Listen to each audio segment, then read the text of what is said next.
Yes. How's it going, y'all? It's Pterodactyl here, and welcome to another episode of This Week in Wrestling. Today we'll be covering Raw June 18th, the Raw before SmackDown Live, which is tonight. And with that being said, Shane and Stephanie opened up the show, and that was my dog. He just ran and made a noise. But anyways, Shane and Stephanie McMahon opened up the show, and they both announced their picks for being the general manager of each respective show. And Stephanie McMahon picked Mick Foley. I was shocked because I kind of thought, maybe she would have, done the jerky, predictive move and be all like, I pick my husband, Triple H. But no, she picked Mick Foley. Mick Foley comes out.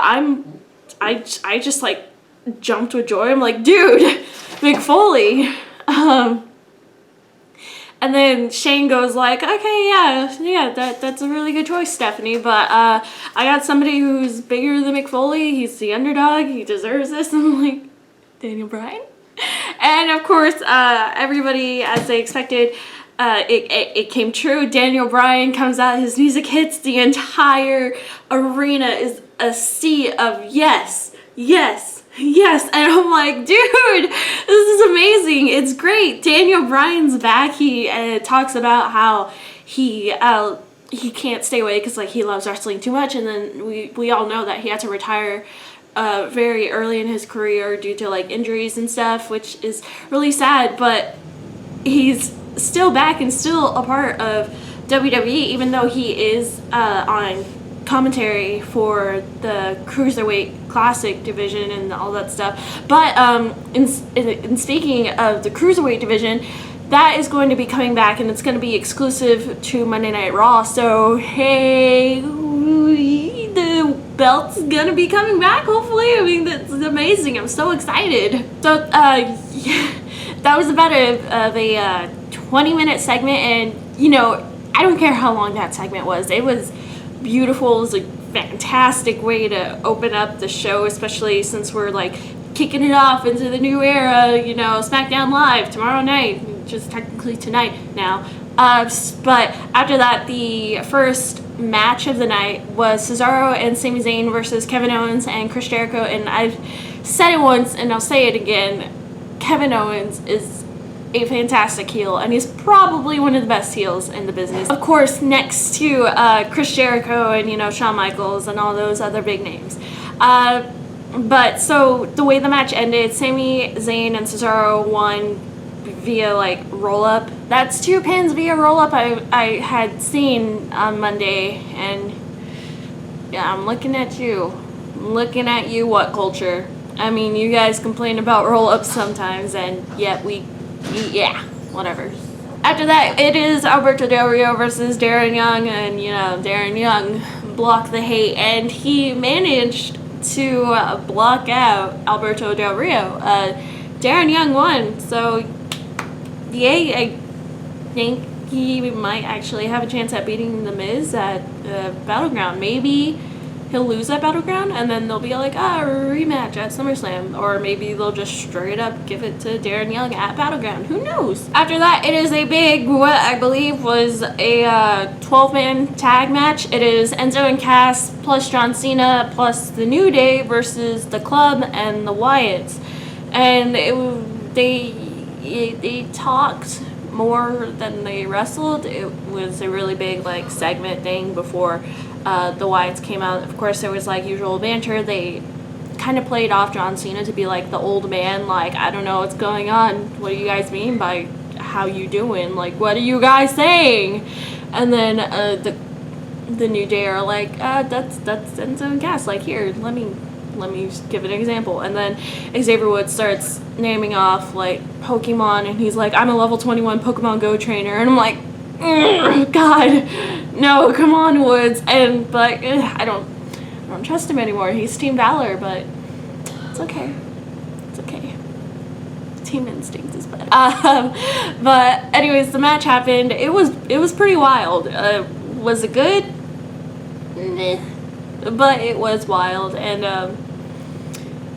the main thing was it was aiming towards Battleground, saying that Enzo and Cass and John Cena, they've never worked as a team before, so they don't really have any chemistry, while the club does. And they pointed that out near the end of the match, where Enzo accidentally like clocked Cena and Cena was out, and then after that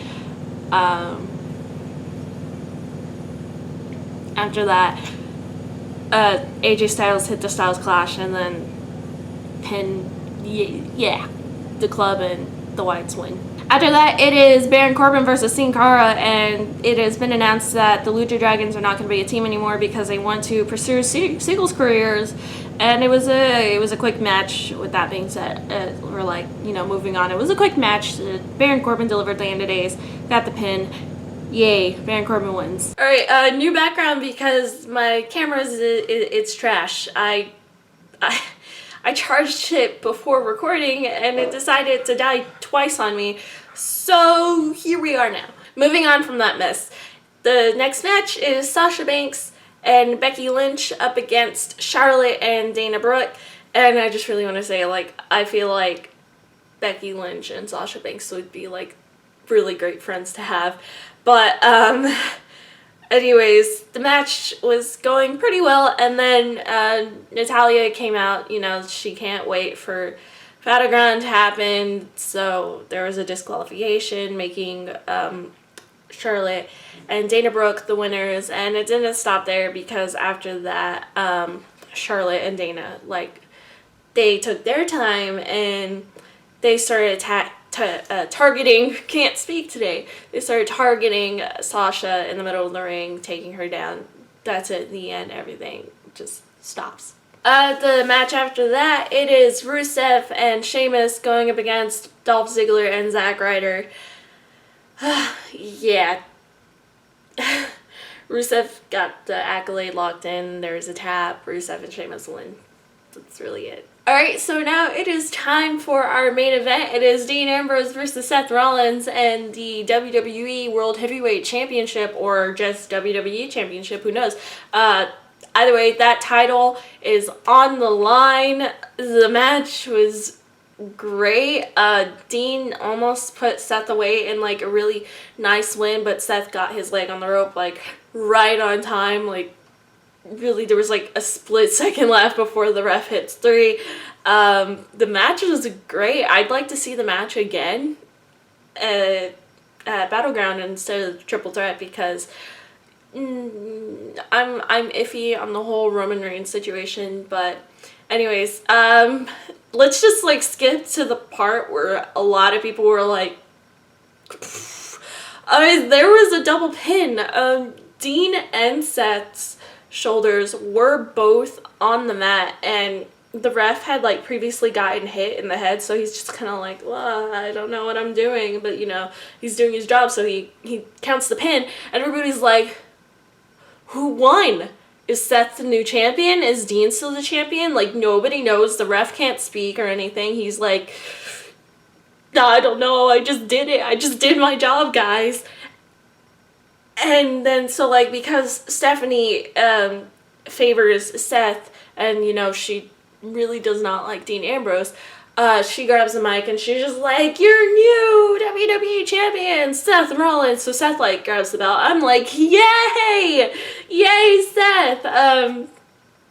But the network goes off, everybody's, confused, and then the show continues on the WWE network. Shane demands a replay on the Titantron, so they did a replay, and it is determined that it was a draw.